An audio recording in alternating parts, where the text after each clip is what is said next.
Barbers wear a raincoat. This is Live from the Table, recorded at the world-famous Comedy Cellar in New York's Greenwich Village, coming at you on Sirius XM 99 Raw Dog, and on the Laugh Button Podcast Network. Dan Naturman here. Noam is with us via Zoom once again. COVID has struck the Dworman household. Now it's his son that has it, so Noam is once again in quarantine. Somehow Noam has managed to dodge the raindrops, if you will, and has yet to get COVID. We'll knock on wood. Hopefully he will continue to avoid it. I don't know how he's done it, but he has done it. He has successfully avoided COVID. Excuse me. Speaking of which, bless you. Hopefully that's just an allergy. Periel is with us. Periel, of course, you know who Periel is. She is Periel Aschenbrand. She is our producer, and over the course of time has become an on-air personality. It happens so gradually, nobody noticed or could really prevent it. And here we are. And behind the scenes, Nicole Lyons is with us, the talented wizard of sound, Nicole Lyons. Ironically, she is a sound person who does not like to be heard. Noam, how are you? Just before we get started, a brief wellness check. What's the last thing you said? I said a brief wellness check. I'm fine. I feel fine. I hope my son's all right. Everything's good. I'm going to be 60 this summer. So that's, I feel like that's my best days are behind me. Oh my God. I really have to figure out something to do with the next 15, hopefully 20 30 years, Noam. Hopefully 30 years. Your mother's still in great shape. Yeah, my mother's doing good. She's 79. I have a little news. Like I saw on the internet that I know you have something you want to talk about, but I saw on the internet that the Guinness Book just certified the oldest dog on the planet as being 21 years and 63 days or something like that. And it just so happens that I had a dog that was 22 years old. Really? I had a dog that was 22 years old. It was undisputably 22 years old. We knew it was 22. The vet knew it was 22. Nobody ever told me I might have had the oldest dog on the planet at that time. I just can't believe I had a 22-year-old dog. And is there anybody can verify this information? That I had a 22-year-old dog? Or is this like those guys like, in Peru that swear that they're 160, but they don't have a birth certificate? Like the Georgians eating yogurt? No, yeah, we could verify it. I mean, I'm not going to go to the New York Animal Hospital or anything, but I just remember, we all remember Juanita and I compared memories at the time. We knew the dog, not only was the dog 22, but the mother, she was the mother. We also had the daughter who lived to be almost 21, if not 21. They were together. What kind of dog was this? Yorkshire Terrier. Well, I'll have to take your word for it. I really would need verification on that. That sounds pretty incredible to me. But yeah, it's absolutely true. It's absolutely true. The dog was 22 years old, for sure. What was the dog's name? Gigi. Gigi? Yeah, like the French name, Gigi, yeah. Well, what's interesting is that the oldest woman of all time was French. Jean Calment, who lived till 122 and died in 1997, so. Yeah, but Dan, that the oldest person in the world died today. Yeah, 119, Kane Tanaka, or something like that. Yeah. He was Japanese. Yeah. There are people that don't think that the 122-year-old French woman is legitimate. They think she might have been a fraud. Most people think she was legitimate, but because one of the reasons is no one's even made it to 120, let alone 122. So just the fact that she's not only broken the record, but smashed the record. So by so much time, people think she's like that transgender swimmer. I guess. Everything has to come back to transgenders with Noam. Noam, can we get, because we do have some other guests coming. I do want to get to this what I think is an interesting talking point. Is that Periel shakes her head like I said something bad. I'm just saying that some records can be blown wide open. Go ahead, Dan. Go ahead. I was rejected from the Tonight Show. I haven't done a talk show in a long time. I used to get them fairly regularly back in the day. And I haven't done one in a while, but I wanted to do one just to promote my book. So I figured I'd try to get the Tonight Show starring Jimmy Fallon. So I put together a set, and I checked it with Pete Lee, who's done the show. And he didn't like the set. He said, well, this isn't right for Fallon. It's a good set, but it's not right for Fallon. So I did another one. And then he said, oh, no, this is great. I'll send it along to Michael Cox, who's the booker at Jimmy Fallon. And I was optimistic. I was optimistic because although I haven't done one in a while, and although Michael Cox has not been receptive to me in the past, I figured with Pete Lee vouching for me, and it was, I thought, a pretty good set, I would have luck. So I was optimistic, perhaps foolishly so. I don't know. But and then I didn't hear back from him for a period of time. And so I said to Pete Lee, did Michael Cox say anything to you? Pete Lee said, no, but you can check with him yourself. So I figured, well, I don't know if this is good, but anyway, I sent Michael Cox an email myself, and I'll just read you the email chain, and you can tell me that whether I did anything wrong or whether I, how I responded was appropriate. But I just wrote, Michael, I believe Pete Lee had sent you a 5-minute set I recorded at the Comedy Cellar several weeks back. Pete thought the set would be great for the Tonight Show and was hoping you would agree. I was wondering if you looked at it yet. If you haven't enjoyed it, let's discuss a possible date. Of course, I can send you another set if there are any jokes you don't like, but Pete thought it was really good as is. Best Dan. To which he responded fairly quickly the same day. Hi, Dan. I knew, by the way, as soon as I read hi, Dan, it was over.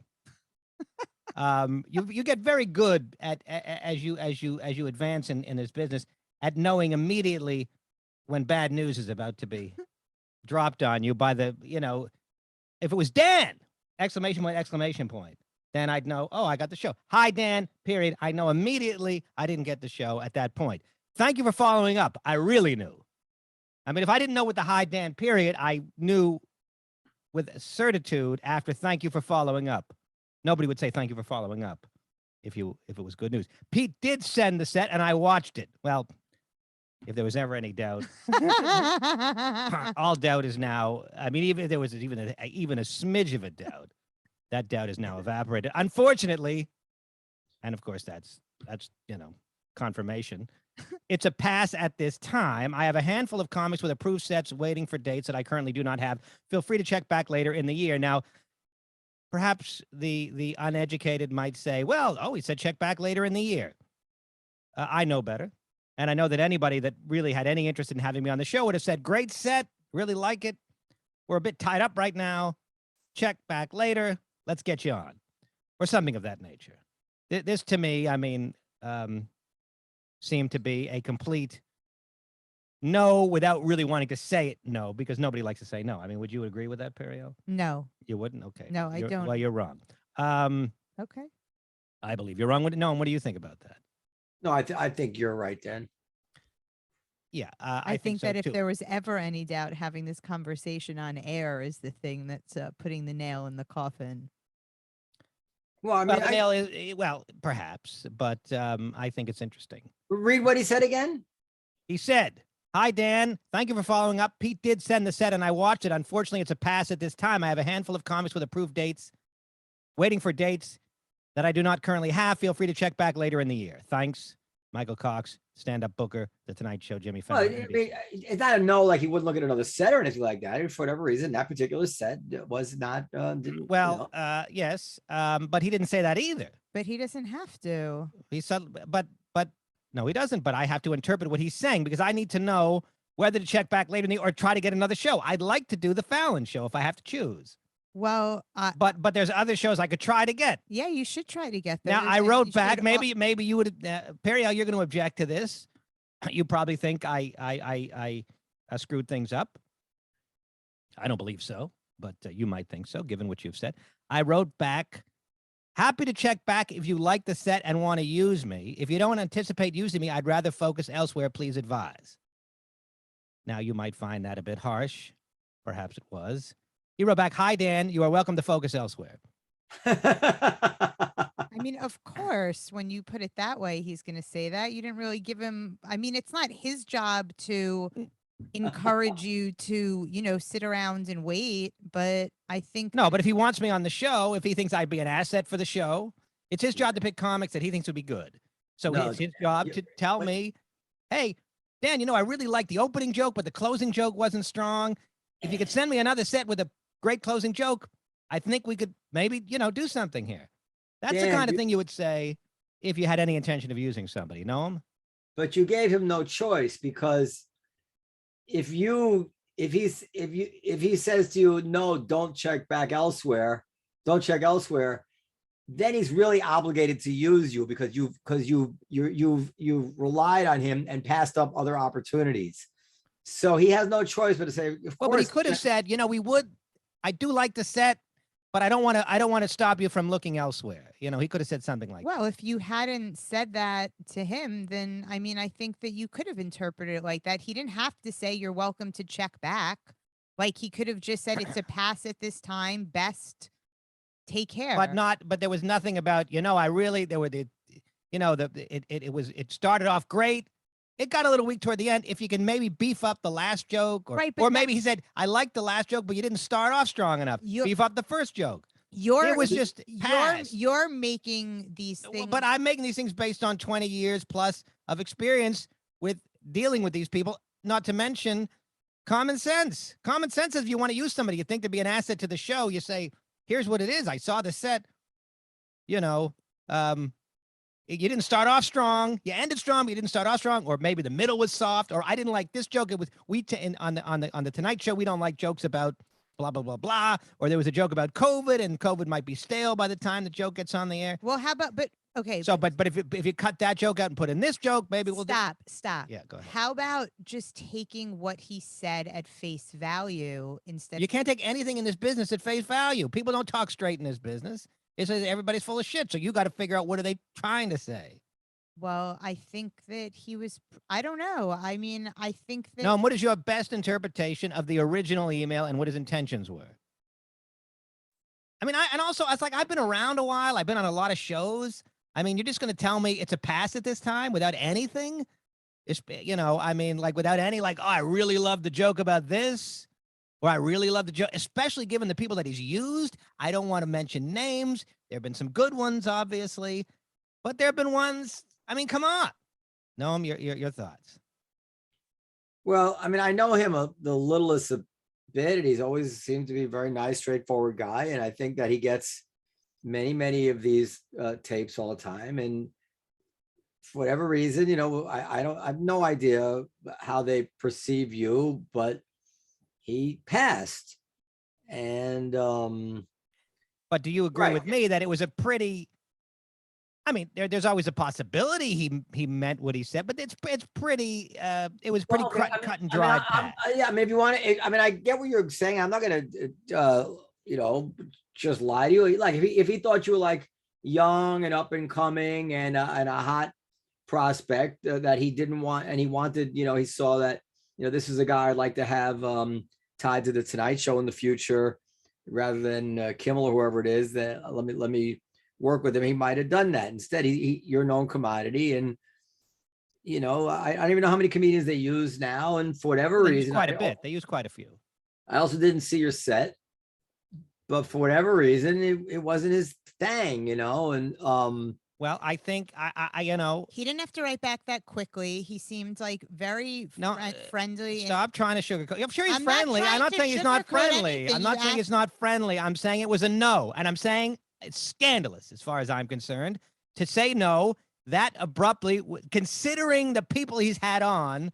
I mean, okay, if you want to use young people that are good looking, or maybe he's got a few favorites that are older, or they were really, I think they were because Jimmy liked them, to be honest.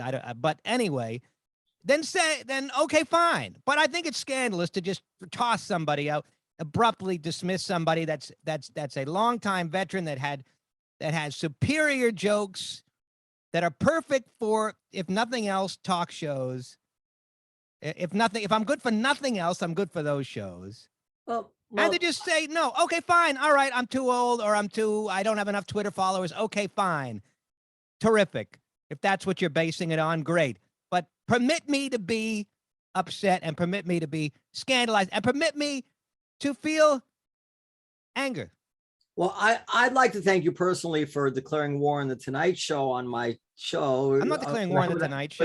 Without that would call it scandalous, without giving me a heads up, because obviously. Well, I told you. We don't need to have any good relationship with the Tonight Show. Like, well, you really don't, by the way. But I don't see how it helps you in any way, shape, or form. But I don't also see how I've declared war on the Tonight Show. Listen, most people don't take kindly to being called scandalous, and you know. I didn't say. I say it is scandalous. It's scandalous. Listen to it me. is scandalous. Can you listen for a second? Your ego is ego. It's just that I mean, it's not like I'm asking for a 3-picture deal. I'm asking for the smallest of things. And I was dismissed completely out of hand. And I'm telling you, I didn't read it like that. I don't. Well, you're wrong. Okay. You're simply wrong on this count. My interpretation of it is how it is. Okay. Anyhow, Nicole, you have any thoughts about this? Yeah, it's definitely frustrating not having any answers, but I feel like that's just how it is, right? Like there's No, I have an answer. Well, yeah. The answer is go fuck yourself. That answer, but I mean, like you're saying, I wish I knew what I could change. No, but no, I'm not saying. I'm saying I know that there's nothing I could change. He gave me the answer. He gave me all the information, and I'm just not happy with the information. The information is as follows. I don't care what you send me. You're not getting on this show because you're perfect for it. Godfather reference. Godfather reference there. I thought Noam would more appreciate it. No, Dan, your reaction is one way to go about it. The other way to go about it would be to have, just send him another set, entirely different. Yeah, but no, there's no set. There's no set I could send him that would convince him. It's clear. First of all, the set was very good. I mean, I watched Tonight Show. The people that do the Tonight Show. I mean, the set was more than good enough. It was probably at least twice the level it had to be on the Tonight Show. Okay, let me ask you this question. And the fact what is the demographic of people who watch this Tonight Show? Do you know that? Probably. I don't know. To be honest with you, that I don't know. I don't know. It's probably something you should know before you to understand where he. Well, but I do well on these shows. Did BET turn you down also? I do well on these shows historically. I've done well on Letterman. I've done well on all these shows. Right. So, I mean, you're telling me that everybody that watches this show they're not going to laugh? No, it doesn't. I really don't know. But if the Tonight Show skews young now, I don't even know. I don't know. But, but I would. But your club skews young, Noam. But why don't you just not book me here? Because have you seen the people that come to your club? They're all young people mostly. And they like Colin Quinn, and they like Jim Norton, who's older than I am, and they like any number of people that are older or as old as I am. So I just don't see the. Maybe you're right. I hadn't thought of that, Dan.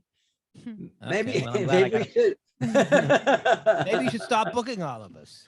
I think the Tonight Show skews trans. Well, if that's the case, then maybe I don't belong on the show. Although I have my materials all trans friendly. Listen, I'm sorry, Dan. Look, the fact of the matter is nobody's getting famous from these shows anyway. It's all about podcasts and it's all about this other stuff. So, I mean, really, as a practical matter, it doesn't make that huge a difference, but it just is insulting. And I was hoping to promote my book. And of course, you never know when you do a talk show who might be watching. And there's always the possibility that, that something could happen that's good. Speaking of my book, Periel has read it. We have a couple more minutes before our main guests arrive. Periel has read it. She told me she loved it. I take her at her word, although I'm always because somebody's a friend of mine, I like to discount it. But she said she loved it. She said loved twice. So I figured she probably at least loved it once. Discounting a little bit because she's my friend. But anyway, Periel, if you have anything to add. I did love it twice, not once. If I only loved it once, I would have said I only loved it once. Okay. So did she read the corrected version where the few mistakes that I had found? I don't know if she did or not. I forgot. Did I give it to you or did you buy it? You gave it to me. There were a couple of typos. Okay, so those have likely been corrected. I just thought that it was so wonderful. It was really one of my favorite books that I've read in the past 10 years. And granted, I used to read a lot more before I had a child, but it was really up there with my favorite Jonathan Ames books. And very high praise indeed. I thank you for that. And And it's because of that compliment that I didn't go completely crazy after my Tonight Show rejection, because I was fortified by Periel's good Oh, words. really? That's Because I so really am nice. hanging by a thread to that extent. That any Did you- gentle why breeze. don't you send the Tonight Show, Michael, that your book to read? Well, I don't imagine he's going to read. Well, why don't we Fine. not air this part of the episode and send Michael your book to read? I think that so let me just finish. I cried at one part of the book. I'm not going to say what it was because I don't want to ruin it for potential readers. I was that involved in the characters, and I really have read a lot, despite what with the impression that Noam likes to give about me, and it really was just so beautifully written and funny and heartfelt, and it was just brilliant. I really Respiro loved it. Before COVID, available on Amazon. You can get 4 free chapters on Kindle. And Periel, I know you want me to read your book. No, Don't but do it. wait, let me say this though. The other thing that I said to Dan was this book really is begging to be turned into a television series or a film. And that's where I really think that you should focus your attention and try to do that. And of course, also hire me to write on it. But I really think it would be just the most incredible TV show. Don't you agree, Noam? No, I feel like Michael Cox. I don't know. I think that the problem I saw, I think I mentioned this then, the problem I saw with turning it into a movie, the challenge, not a problem, the challenge is that so much of the most interesting parts of the book are internal dialogue, as I recall, as it's fading. I probably read it. And situation comedies depend largely on things that happen, narrative events, which there are fewer of. So it would take some ingenuity, but if you could capture the spirit of the book on film, absolutely, I think it would be great. Because as Dan knows, and he knows I wasn't telling him, that book is one of the only books I've read in years that I did not put down. Yeah, I couldn't put it down. I wasn't able to put that book down. I don't think I've been like that since I read The World According to Garp back in like freshman in college or sophomore in college. Once again, Amazon.com. Respiro Before COVID. I couldn't put it down either. And I took it to Jamaica with me, and I was actually devastated when I finished it, because I finished it in like the first 2.5 days I was there, and I was taking it everywhere with me. Is that why your husband said, don't you have something else to read? Sorry. And Periel laid down the law and said, we have to read her book. Or one of her books. I told you to bring it in for me. You didn't? I didn't, but I will. Okay. I told you I don't want to read her book. I don't want to Shut read about Periel giving blowjobs and having sex and how I don't want to read that stuff. I don't know why. First of all, don't read it, okay? Like, you're not doing me any favors, number one. Don't read it. And I don't know why you're just like assuming that that's what the book is about. Like, don't dismiss my work as like this, like, just like. Because I judge a book by its cover. Okay. And the name of the book is On My Knees, and you're naked on the cover. First of all, I am categorically not naked, number one. Well, you're very, very, very scantily. Don't you have just like a book in front of your snatch or something? Like, what are you wearing? My snatch, amazing. That's my first book. That's the only book I trust is my own. Okay. In that I am naked on. What are you, like the moral police now? I'm just saying, like, why would I think this is a disquisition on something interesting? Like, it sounds like it's gonna be like a sex memoir. Anyway, as I was saying, I really think that you should turn this into a. Well, we'll discuss that. I don't know. I mean, Judd Apatow has a copy of it. I don't think he's gotten to it. He says that he has it on his shelf. So, but you know, obviously, he's only one guy. Judd, read the book, Judd. If you know anybody else that would take a look at it, that's, you know, please don't hesitate to forward it or let me know, and I'll reach out. You know, And then you'll skewer them on the show if they don't like it. No, I won't skewer them on the show if they don't like it, because I just thought the Tonight Show thing was first of all, Dan, yeah, I might skewer them. I don't think you're being fair to the Tonight Show. It is it's uneasy as the head that wears the crown, Dan, or whatever it is. It's very, very difficult to be in charge and have to make decisions on a finite resource like minutes on a Tonight Show with I mean, how many comics do you think are trying to get on a Tonight Show? Hundreds, at least, good ones. And he's got, he's not the boss. He has other people on top who are pressing in this direction, that direction. And, it is absolutely a thankless task that he's got. It's like Este's job booking the seller. I think you have to just take this in stride. That's all. The best revenge you can get is getting a spot on one of the other competitive shows and killing. Well, I hear what you're saying, and I thought about that. You should do that without alienating them anyway. Anyway, go ahead. Yeah, I mean, I just You're allowed to be upset. We also look. I don't know. They're here. Our guests are here. You're allowed to be upset, but I agree with Noam. Well, send in your comments as to whether I am justifiably, my anger is righteous or misplaced. Nicole, well, we've already asked you. I'm just happy you didn't tell everybody to write Michael Cox at the Tonight Show. No, I certainly did not do that. That would have been really. No, I'm not going to dox anybody. But yeah, I mean, you're right. It's a thankless job because he's going to have to reject people. I just feel that this was a bit much now, and maybe he's taking orders from Jimmy that says we want young people, we want. Naturman never gets that spot, and I'll tell you why. Want fresh voices.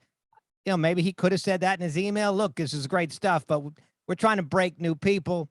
And I don't know. But he doesn't need to tell you that. He doesn't need to. And he's not being an asshole because he's. I never said he was being an asshole. I said, I never. The word asshole never crossed my lips. But at some point, I think a decision is at the very least. The problem is that in some way you're taking this personally. The point is that whatever you think about his judgment of this, all you're entitled to is his good faith judgment.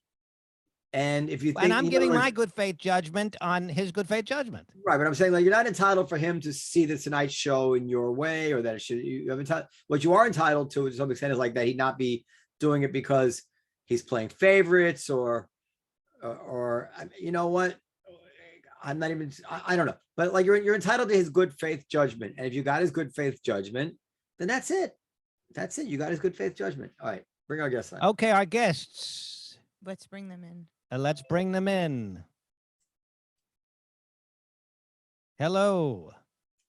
We have with us, yes. How do you do? This is Nick Marx, Associate Professor of Film and Media Studies in the Department of Communication Studies at Colorado State. And we have Matt Sienkiewicz, I believe I'm pronouncing that correctly, Associate Professor and Chair of the Boston College Communications Department. In their well-timed book, That's Not Funny, How the Right Makes Comedy Work for Them, Professors Sienkiewicz and Marx convincingly show how much political and cultural power the right-wing comedy world has gained. We typically see comedy as a left-wing phenomenon, but not so fast, say Sienkiewicz and Marx in their new book. The left wing has their comedic. I started off such a good introduction, and then it just fell apart. But anyway, the conservatives know how to do comedy too. So welcome, Marx and Sienkiewicz, Nick Marx and Matt Sienkiewicz. I know Noam really wanted to have you on the show. Thank you for joining. Don't read into that Dan didn't. It's just that I was the one who heard about you guys first. So what is it? Oh, I see a yarmulke under there. Now I like you even more. Isn't Boston College a Catholic university? Very much so. Yeah. No, there's a few of us running around. They as long as we don't get too numerous, they let us stick around. Dan, you like him better now? No, well, first of all, no. I mean, generally speaking, most of my Jewish friends are of the Reform variety. Really? My father thought Reform was worse than Christian. But your father never met a shrimp he didn't like, or a cheeseburger he didn't like. Yeah, let's get to the book. But just I guess for a second, that was his point. My father's point was, if you believe, then friggin' believe. And if you don't believe, then don't believe. But don't massage the religions like it's some sort of unrecognizable Christianized form of it, so you can have your cake and eat it too. That's the way he felt. So he didn't believe. So he didn't practice, and he was fiercely, fiercely. Well, then, okay, I hear what you're saying, and I'm using the word reform just to mean Jews like us. Yeah. But you're meaning it. You're using it to mean Jews that go to a Reform temple. Yes. I'm using it to mean Jews that don't do anything. Oh, well, that's not the right terminology. Okay, Anyway, anyhow. So the book. So not that long ago, the rap on right-wing humor is that right-wing wasn't funny, and Jon Stewart was funny, and I remember Dennis Miller, who I thought was always a very funny comedian, but then he did a starkly political hour one time, and it fell very, very flat, and the take on the right was that the right's just not funny, and it was basically true. And now it's totally flipped. The Babylon Bee is funny. Also, all these kind of iconoclastic Andrew Schultz and these people seem to be kind of right wing are funny, and the left doesn't even appreciate any humor anymore. So, tell us about it. How did it change? Am I correct? Go on. You guys go. Yeah. I mean, we're making an observation here, which seems pretty obvious, that people across the political spectrum can be funny. And that particularly given the way that media works, right, that there's not just a couple of gatekeepers, right, that get to decide what goes on SNL and, whatever few shows get on Comedy Central. But, there's a whole world of podcasts, websites, TV channels, more than you can count, streaming, all that. In that space, comedy from across the political spectrum can exist and can thrive. And we're, to be honest, we're professors, so most people are going to read our books, are going to be on the left. And what our number one thing we want to alert and say and just sort of put out there is that sort of chauvinism that that a certain kind of politics can be funny and another kind can't be successful. With comedy, just isn't the case. So we lay out people some of them you name. We talk about the Babylon Bee. We talk about Greg Gutfeld. We talk about curious cases like a Joe Rogan, right, who's got a really complicated politics, but certainly brings on right-wing voices. So the biggest thing we're trying to do is sort of dispel that notion that comedy has a political allegiance, and then sort of guide people through this world they might not know about. So zooming out from left and right, if you look at what was the people on the left who were funny and came from a progressive point of view, like George Carlin or whatever, and now the people on the right who are funny, what is the common denominator that makes people funny that now that the right used to not be able to manage and now the left is not being able to manage? There's got to be something in common between them, right? It's a great question. I think one of the common denominators is that they are workaholic comics who know the craft of writing a joke, performing it in front of a live audience, trying new material on air. They're not people who just hop on Twitter all day and sort of seek to rile people up, although there is a pretty heavy element among some of the folks that we talk about. In large part, if you take a figure like George Carlin compared to someone like Joe Rogan, and even contemporary liberal counterparts, they're working comedians, right? They have an audience that they continually serve by touring, by going on podcasts, by crafting jokes, and not just by sort of doing the clapter thing, right? Haha, Mitch McConnell, you look weird. They know how to actually write a punchline.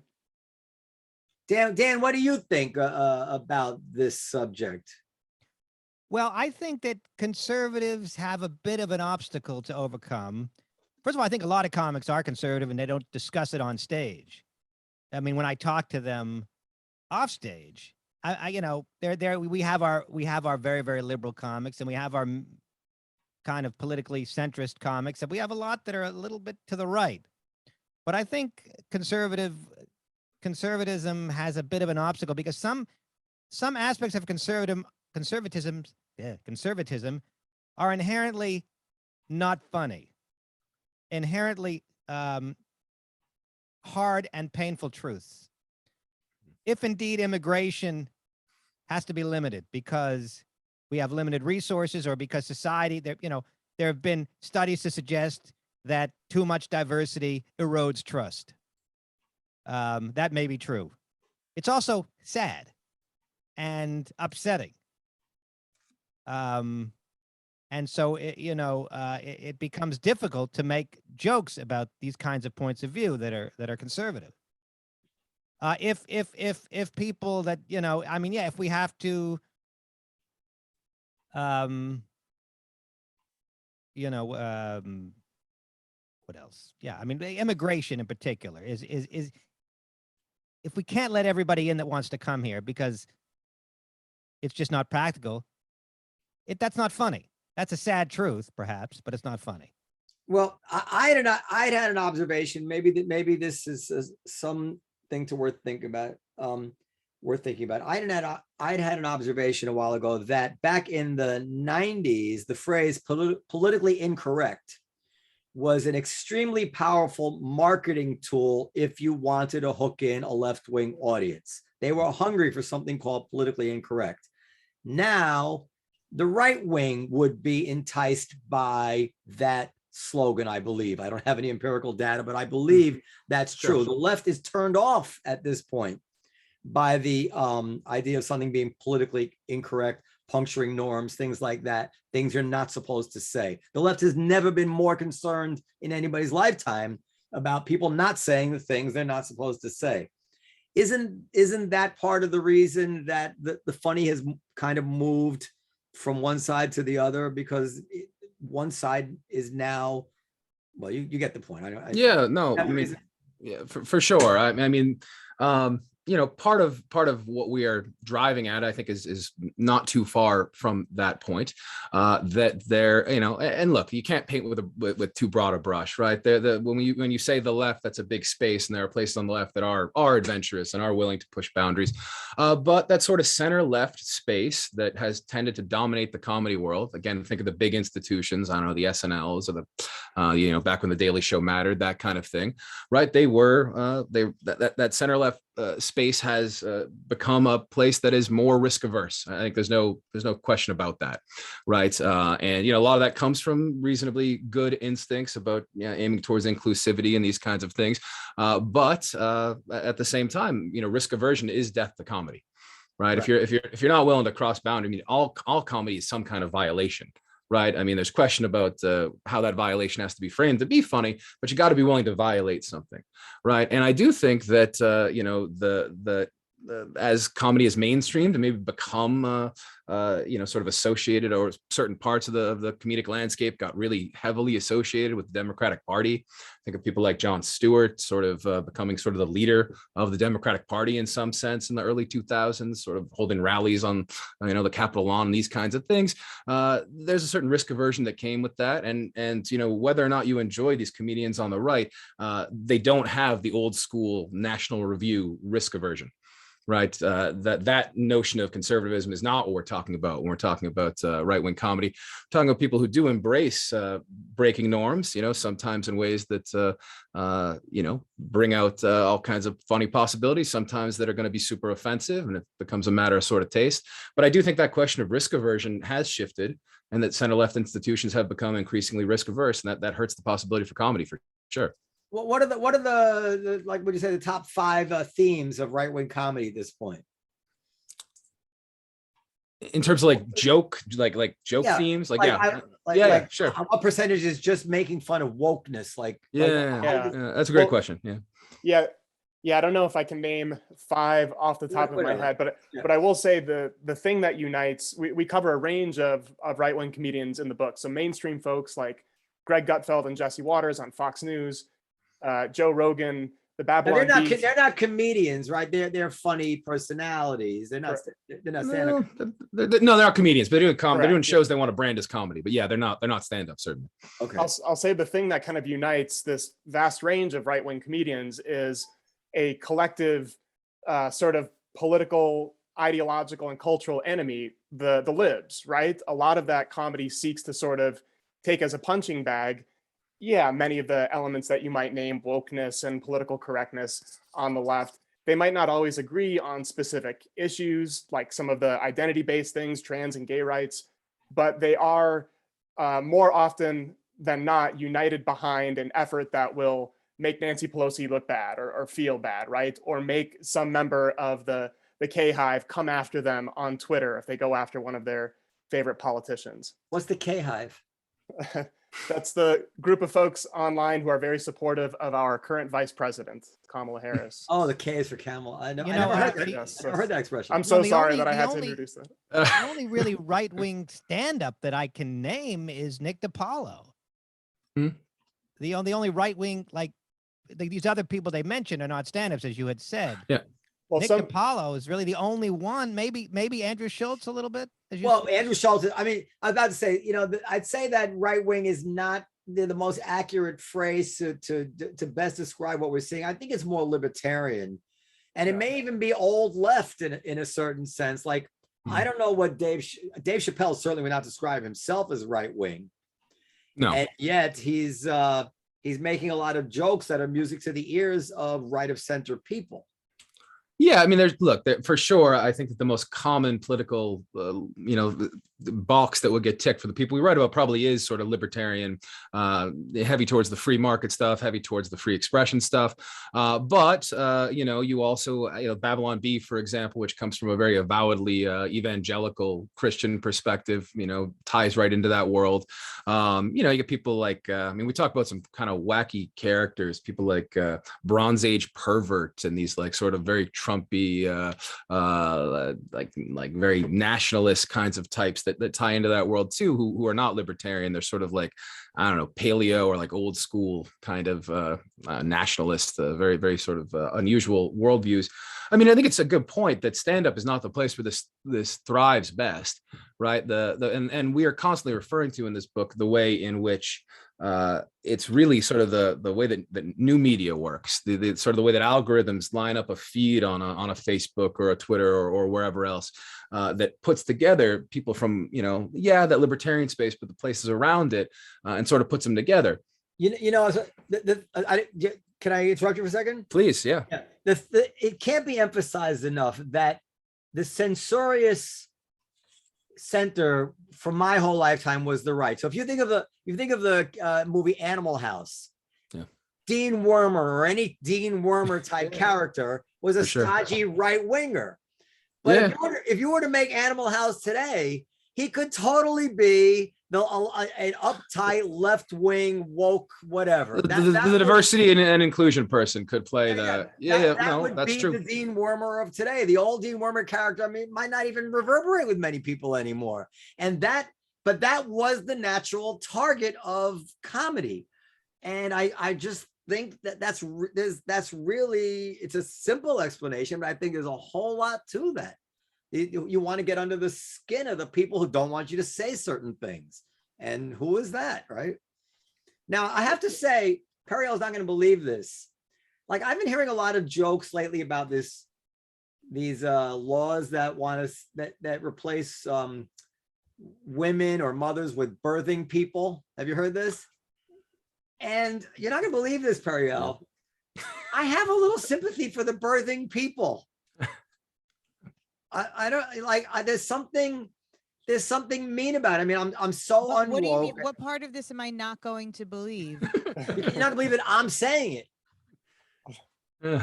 No? You have sympathy for those that want to use the term birthing people? Yes, I actually do. I think that I said I'm so unwoke, and I disagree with them. And most importantly, I despise the way they try to control what we think, and almost like in a fascist-like way. They want to control what we're allowed to talk about, and they want consequences. They want accountability. They want to ruin people's lives if they say. I'm all that. But on the other hand, kindness, forbearance, respect, small acts of respect kind of create a groove of thinking and a structure that lead to a society that is civil.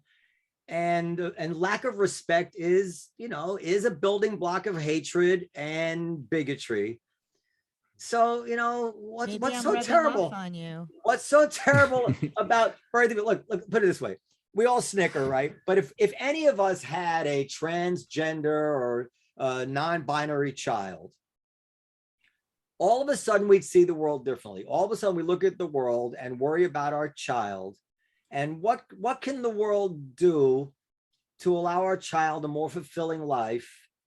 And what changes would I like to see to make my child happier? And a little thing like, in the laws, using terms which seem a little weird, it's not the end of the world. On the other hand, I will say that if you are a member of a tiny population, you can't expect the whole world to just turn itself upside down to accommodate you. If you're, can't think of a better example, if you're born with 6 fingers, you can't walk into a glove store and say, well, pretend, well, how come you didn't ask me if I wanted a 6-finger glove? Like, you have to be reasonable. I don't like that Disney is not saying boys and girls anymore. If you have a non-binary little child, they will have to get used to the fact that overwhelmingly, the world breaks down into little boys and little girls. So I'm not going that far, but in ways that don't hurt anybody. I do find myself saying, well, okay, it's kind of nice. I'm not outraged, but these comedians go to town on this, right? All right, I'm off. I'm really digressing, but it was one of my shower thoughts today. Go ahead. Well, you asked what sort of the main targets of the jokes are or whatever. That is these sort of definitional issues, right? These things where the liberal world has an instinct, which I think is what you described, sort of trying to be sensitive, trying to be understanding of people in different situations, but yet language doesn't quite work with it, right? It's really hard to come up with a language system that A, gets rid of thousands of years of language, and B, accommodates everybody, right? That is probably the most common thing we see in right-wing humor that connects, is finding these inconsistencies and sort of taking them to extremes, or using analogies, comparing trans athletes to bicyclists who want to ride motorcycles, like this kind of thing, or basically like language jokes, right? That find the absurdity in trying to do that perfectly, right? In trying to make everybody happy with that. Well, the trans athlete thing is a perfect example, because Periel's going to object to this. Periel is internally objecting to all of this, but that's what fine. I thought you'd agree with everything I just said about the birthing people. Well, first of all, I don't think that you have to have a trans or non-binary child in order to adopt that position. Is that what you thought I said? No, it's not. Okay. It's not what I think you said. It's what I'm saying. What I was saying is that people who feel this way should stop for a second and just imagine the shoe on the other foot. If they did have a child that was facing this uphill battle in life, yeah, of course, they would then probably not laugh at these things quite as easily. They say to themselves, maybe it would be nice for my child, and what's the big deal, right? Anyway, but go ahead, Periel. Sorry. Well, I think that by and large, the problem is that there is a really serious lack of understanding and respect for those people. Like, they're not even acknowledged. And like, what is the big fucking deal to be more inclusive, to have a gender neutral bathroom, or to include more words? I don't think the language is hard. I think it's hard for people who don't want to be open to it, but I think that it's been introduced into the culture and into the world. All right, you can. I already regret my softness. You've convinced me that I was wrong. because obviously you understand that at some point, just because something exists in a small number in nature, you don't expect everybody just to you could get a little absurd about it. Like, what number of people need to have a particular thing before you want to change the language to accommodate them? That's not an easy answer. But let me just say one other thing. This, as opposed to what I've just described, I think there's virtually nobody I've met when pressed who thinks it was actually just fair to think of the transgender athlete just wiping the floor with biologically female swimmers. And that is such fertile ground for humor, because even people who will publicly refuse to admit they feel that way, they will involuntarily laugh at these jokes, because everybody deep down knows something is not right here, that all of a sudden people are finding a new gender and just destroying the competition of the previous gender. So you agree with, I mean, Periel, you always dug in on this, but you're beginning to agree with that, no? I mean, we haven't seen any athletes, transgender male athletes winning gold medals, right? And clearly there's something going on here. And of course, this is what humor attacks. I think that is safe ground for humor. I think unsafe ground for humor would be, you know, Noam, you mentioned on this podcast several times, it's statistically, and I hate, you know, I don't even like talking about it, but statistically, there were white people that got shot by cops. There are white people that got shot by cops too. And that statistically, you know, there's reason to believe that the police do not shoot or kill black suspects out of proportion. The data show, as far as we know, this is data by black economists, that that killing is not statistically a statistical disparity. However, day-to-day brutality is a disparity. So just to be clear, the actual killing of especially of innocent people doesn't really skew by race, but the day-to-day manhandling and various humiliations does. So go ahead. Okay. So the fact that killing, at least according to the data you cited, is not, you know, is not disproportionately against people of color. That to me is a subject you couldn't joke about it. You could joke about, and comics do joke about black police officers killing black suspects. I could name comics that have jokes about that.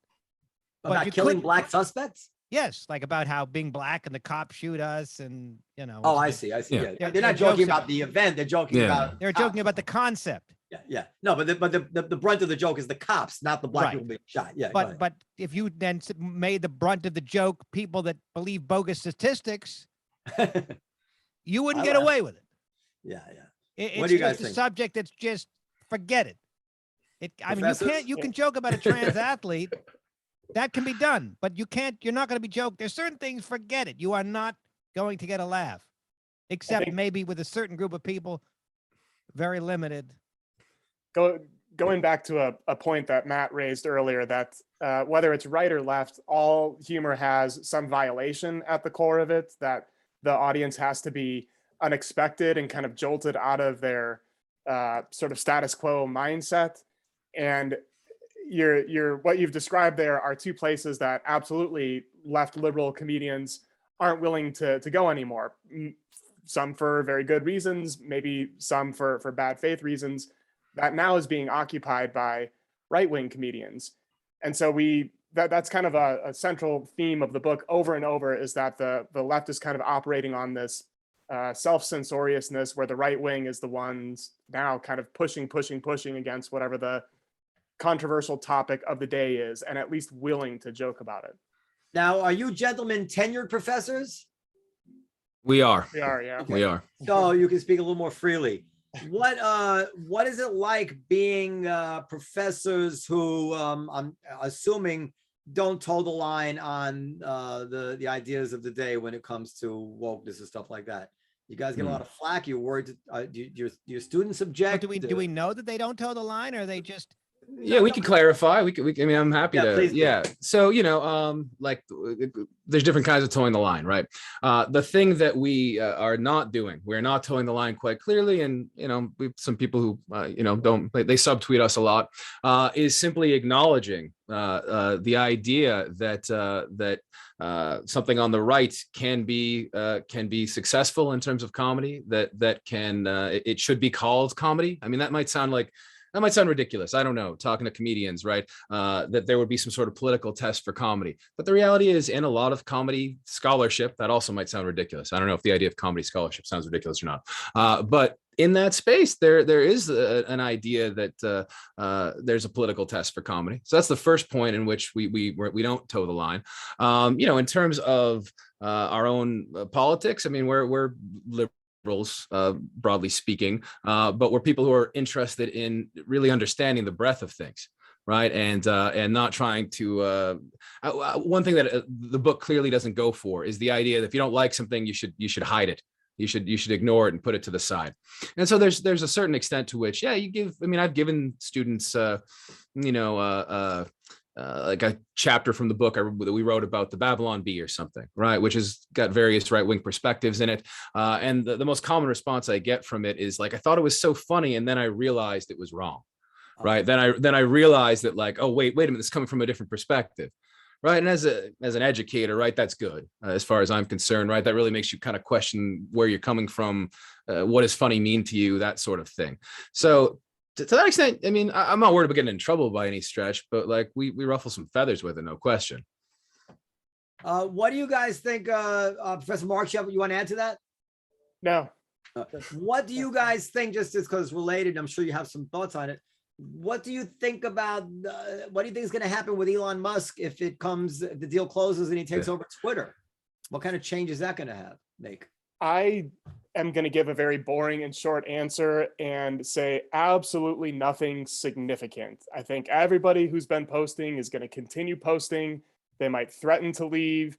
They might do X, Y, and Z, but that website and ones like it are too powerful and entrenched in how we conduct our day-to-day lives as like media people that I don't see any sort of radical change coming down. If anything, it'll be more maybe commercialized and like financialized because that's just who he is.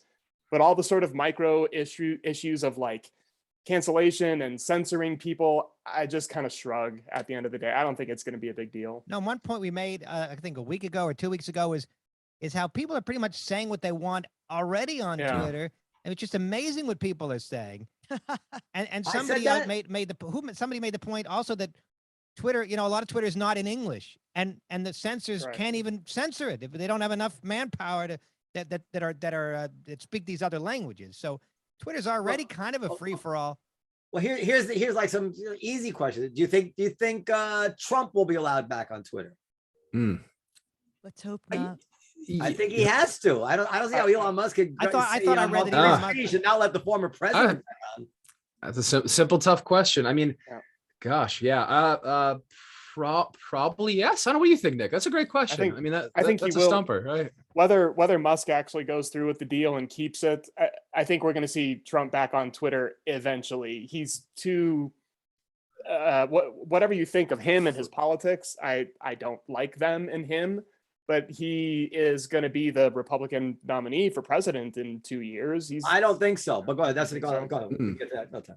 I just don't think you can keep him away for very long. Right. And the commercial motive there is also obviously pretty intense. I mean, I think there's a lot of sentiment also. I don't know if it's right or not, but I mean, I think in the left world that keeping him off empowers him in some way and sort of empowers his narrative in ways that protects him from himself. It protects him. Yeah, right. It's another way. How is Twitter? The offer was $44 billion. Right. Yeah. I mean, I think that's more than you would pay for Delta Airlines. How the fuck is Twitter making this kind of money? They're not. Oh, they're not. Oh, they're not. Yeah. Yeah. Well, then how are they worth $44 billion? Musk, first of all, Musk wants it. No. I mean, when you have that kind of money, what do you care? And then he probably thinks he can, and he probably can figure out ways to monetize it better. But nothing's a sure thing. We saw CNN Plus crash and burn from the smartest people in that industry. So anybody can blow it. And what about, isn't the Babylon Bee thrown off Twitter? They're on and off periodically, but they're on now, aren't they? What's the rule? What gets you kicked off though? Like, I thought they were kicked off. Well, they get demonetized off of things all the time, right? Like Facebook constantly is taking their posts and demonetizing or shutting them down. We should check. I mean, I'm not familiar with them being currently off. I mean, look, the Babylon Bee's business model primarily at this point is saying that they've been canceled and raising money off of that. So like, I mean, I assume their account is up on Twitter right now. But what the fact that you asked the question is really indicative, right? Like that is a big part of what that website does is take its comedy and turn it into a different sort of political good, right? Like not just the politics of the jokes or whatever, but that you are somehow part of a political fight by supporting their whatever jokes, right? We write about this extensively in the book. Like there are little grains of truth to the idea that the Babylon Bee gets like over watchdogged And like sometimes they'll make a joke which is like absolutely clearly obviously a joke, any idiot would know it's a joke, and nonetheless it gets tagged as misinformation and demonetized. But like there's a little bit of that, and then they talk about it to make it seem like it's sort of constantly happening, which is part of the sales pitch of a lot of comedy on very certain parts of the right, is not just crossing boundaries, but then like really making a show of it, really making that part of their identity that they cross those boundaries, even if it's, in the case of Babylon B, I think of limited truth. I think what people a on the live left. Go ahead. update. Yeah. It looks like he bought it. No. Yeah, it was Right. Yeah. Here. We know that. No, I by think the I way. read that a few hours ago. I don't know how. That's why we're 15 minutes discussing ago it. from the New York Times. Well, what did it say? I mean, is it? Elon Musk and Twitter reach $44 billion deal. Ariel, we know Yeah. this. This is why, You know this? this is why I asked the question. Oh, you knew that already? Yeah. I thought you were asking what's going to happen if it goes through. What hasn't gone through? If it closed, I mean, was the yeah. word. Yeah. I think there'll be a process where it Fellas, needs do to close. you see what I go through here? Oh, please. Stick around to see what I go through. and now I forget what I want. Oh, but listen, there is a fact of life that I think that people have to accept, which is that when people who feel strongly about a political point of view are in charge of something and have the power to make decisions about things, no matter what they think they're going to do, they end up with a heavy hand. And then each time they do it, it becomes habitual and they become inured to it, and it gets worse and worse. So we did see Twitter do some really terrible things. This Hunter Biden laptop story and banning the New York Post. This is crazy. And the people who can't see how terrible it was, they only can't see it because it wasn't Donald Trump Jr.'s laptop, in which case they'd see it in a half an instant that, of course, this was a huge story for people who thought it was a huge story. I don't really care about his laptop, but I understand that, General Mills only has a market cap of 43 billion. All right. So Prudential They make Financial, they make 42 stuff that you billion. can buy. Yeah. similarly, Adidas 42. How the fuck is Twitter 44 billion dollars? it's the stock market. Similarly, the China virus theory, or what do you call the that? lab leak theory. Lab leak. Yeah. They banned that, right? This is and it's not an accident they banned that. So if Musk could simply stop those clearly political decisions and leave in place the obvious hate speech restrictions and the obvious doxing restrictions and the stuff like that, I think he'd be onto something. I don't know. Do you think he can limit? I mean, you said yourself before, once you start making those distinctions, there's mission creep, right? I mean, would that not, is there a reason that doesn't apply to Elon Musk is my question for you.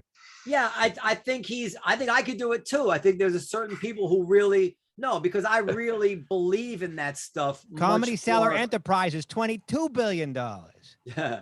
I believe in that stuff much more than I care. I am able, maybe I'm unique in this way, but I really am able to separate that stuff. I could easily, as a matter of fact, I enjoy it. I think that's what it is. I think the left is actually offended by these things.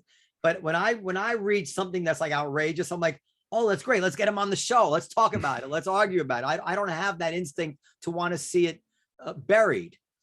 You just need, and I think that's where Musk is coming from. I don't really know what his politics are. I don't think he's anti, I don't think he's pro racism. Right. Yeah. I don't know. I think find he's pretty along the lines of the sort of libertarian Joe Rogan acolyte type personality that, he lives in Austin now, tax-free state where Rogan lives. And I don't know that he has like a political party affiliation as much as he has like I'm a rich guy, leave me the fuck alone and let me do what I want kind of ideology. I want to have that. I don't know if Of you're both all Jewish, the billion, of all the people in the 100+ billion club, do you think Elon Musk is most deserving, if that word has any meaning whatsoever, of his? No, well, Jeff Bezos. Jeff Bezos is. You think it's Jeff Bezos? Bezos. I personally don't think any single human should own or deserve that amount of money, but call me crazy. Well, your No, name I is agree Marx. with so you. I'll That's call you- right. No, I'll tell you what, Jeff. Listen, this is interesting, but I forget what I would say before that. But the thing about that is Jeff Bezos started by delivering items from the back of his trunk of his car, right? And I remember ordering from Amazon at that time, and he built it up. He plowed every single dollar he made back into that company, operating at a loss for years and years and years and years. And now he's at the point where I understand what you're saying, that nobody should have that kind of wealth, but to say that, you'd have to then say that he has no right to make any percent of a cent on any additional item that he sells. And that's not really tenable. If he sells another book, we can't tell him you have to do that on us, like, or on you, like he has a right to make some profit on every item that he sells. Otherwise, I don't, that's almost, I don't know what you wouldn't call it slavery, but there's something confiscatory about it. Does he have an obligation to pay his workers more? That's another question. So, and as globalism happens and markets become huge, when a store owner used to be able to sell to a few thousand people in his neighborhood, and now he can sell to a few billion people, you are going to have this kind of crazy wealth. And we haven't really figured out how to handle that. But I would say that before we say it's a bad thing, we should do the thought experiment of what if every billionaire not living in America were to move to America? I think that would be good for America and would also increase the wealth gap, right? So it's not clear to me how it all pans out. But so anyway, I just think these are very complex issues.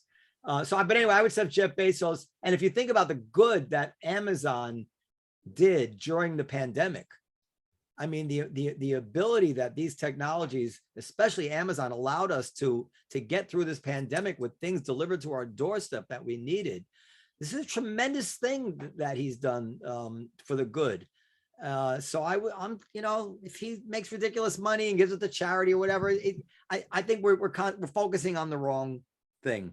Anyway, that's my particular take on it. I'm sure anybody named Marx will. All right, I don't know if we're out of stuff to talk about here. There was something else about the Elon Musk thing, but I don't remember. Anybody else got anything to add? Well, I don't think so. Oh, I remember. So I tell you what it is about this censorship thing. So this is not Twitter; it's Facebook. But Professor Sienkiewicz will maybe I'm going to be indulge in stereotypes and assume that he's going to care about this. I, on Facebook, simply posted, I was annoyed that Chuck Schumer was silent during the last Gaza war in Israel, did not say a single word about it. So I posted on Facebook his tweets, one of his tweets, only one tweet from the previous Gaza war, where he said something to the effect of anybody who finds a moral equivalency between Hamas and the state of Israel is blah, blah, blah, something. And I posted that on my Facebook, and Facebook made me take it down. They tell me it violated some sort of community standard or something like that. I had no comment on it. It was just Schumer's tweet, and their bot or their AI, whatever it is, flagged this, took it down. I appealed it, and it remained down. Yeah. So wake up, everybody. It is a real issue. I mean, that is a real issue. All I did was post a United States senator's tweet. So. Yeah, I mean, there's no rhyme or reason. It's it's always anecdotal. I mean, I totally believe your anecdote, and there's. I can send it to you. Yeah. I'm not saying when I say by anecdotal, I don't mean questionable. I just mean like you get these like little examples, and you see particularly around anti-Semitism, you do see insane stuff that gets posted and gets reported, and then the thing comes back and says it didn't violate standards. I mean, by and large, you said it right. There's some sort of bot. I mean, much of that process is automated, and I don't know what it takes, and they're not going to let you know what it takes to get it up to a human being or an individual, but it's not getting to somebody who understands these issues.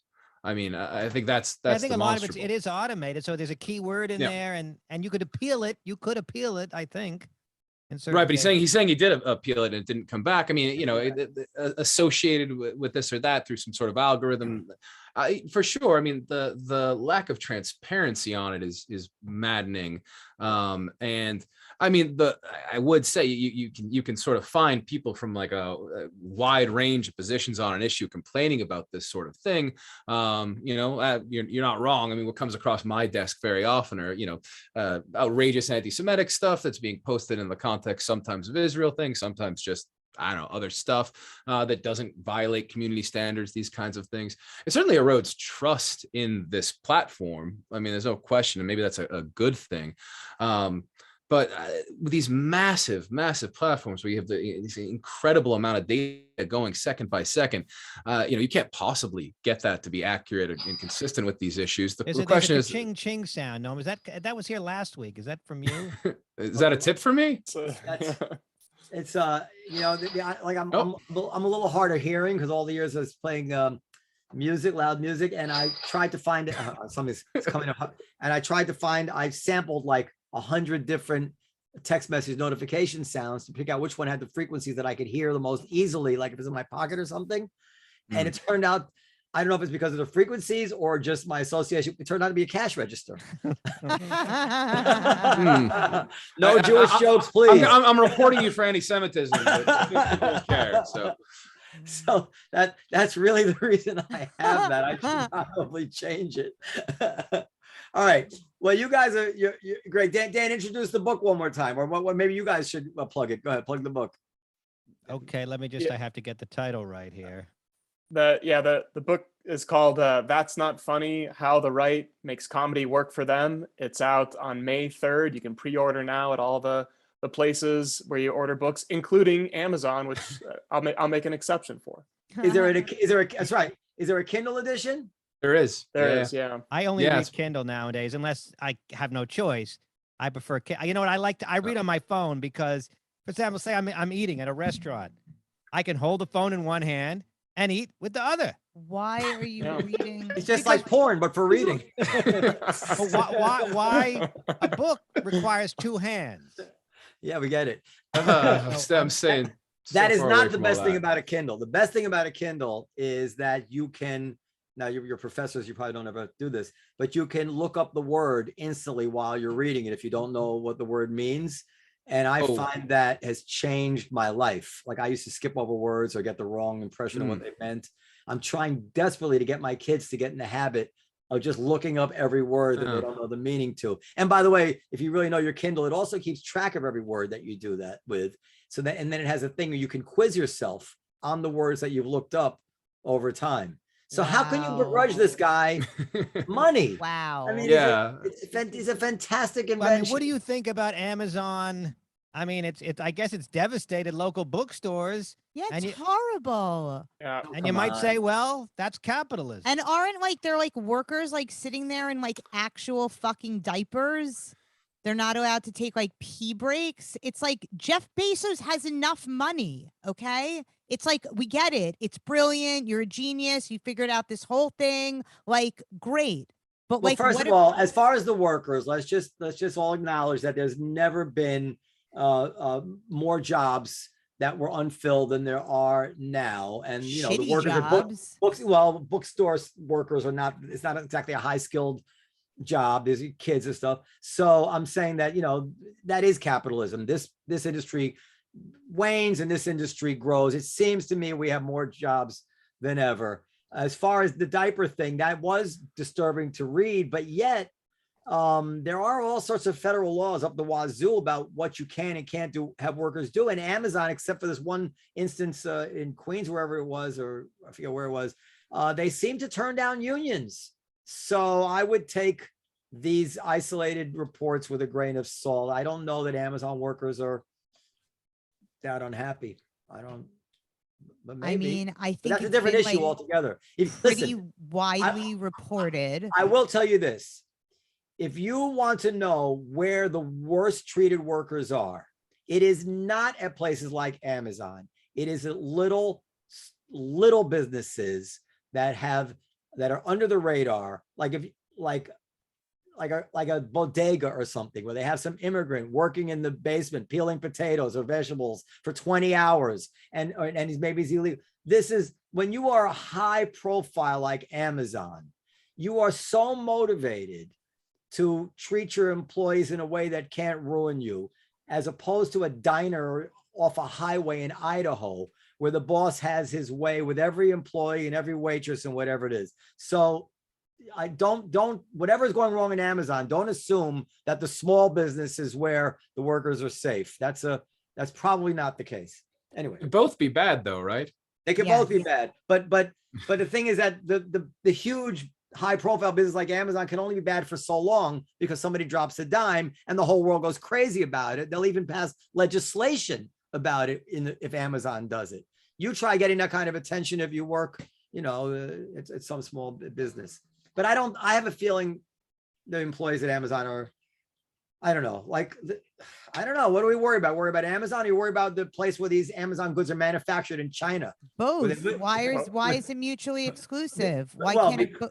Because obviously the treatment There in goes China the is cash Cash register. register. Perfectly timed, incident. because the treatment in China is of a difference in kind, so much worse than what's going on in Amazon. They have nets, right? The nets outside the windows, people jumping out the windows. So No, is that true? listen, Periel, Yeah. the day you put down your iPhone and say, I don't feel good about this because who had to make it, I will take this stuff more seriously. All right. Anyway, anything else? I guess that's it. Thank you. Wait, where can we find you guys? Where can everybody find you, or just buy the book? You tweet? Do you? What do you do? Yeah, well, you just buy the book. That's definitely better. and the best thing about Kindle is that it's just pure profit, Matt right? You don't have to. Sienkiewicz, Yeah, Am I detecting a Canadian accent of any kind? Boston. Boston. Okay, but I'm Okay, you Yeah. talk. The best thing about Kindle is It's pure profit. to Like, you. well, not to me, we make nothing, but like for Amazon or whatever, right? Like you're selling a book without printing a book, right? Oh. Like this is the true brilliance of it, right? Is that you sell the same product over and over and over again. Anyway, so buy the Kindle edition. That's great. Where to find us? We can do that. Twitter. I'm at Media Studied. And I'm at Marx Nick. And by the way, Dan has a book out also on Kindle. It's called Ira Spiro After COVID. No, before No. COVID. Before COVID. Before COVID. Oh, the sequel is after COVID, but the Ira Spiro before COVID. And you guys should read it. It's great. It really is great. He Well, wrote if a you're novel. into the comedy, world, then I would recommend it in particular. And Periel has books too. All right. On that note, thank you guys very, very much for Periel's books are not available on Kindle. Thank you very, very much for coming. Are you doing an audio book? Hope so. I believe my books no. are. All right, Is that for us or Maybe you Perry? should get Dan to do the audio book for you. He has a very distinctive voice, and he's Put him on the list. Yeah. Yeah. If there's If, Oh no, not again, Dan. You're getting rejected again. I'll call you in 6 months. we're still waiting on that. That's a So we don't have callback audio from, yet. From our first segment of our show before you guys got here. But Well. podcast at comedyseller.com for comments, questions, suggestions. All right, and good night, this- everybody. Thank you. Thanks for having All right, us. thank you guys. Bye. Bye.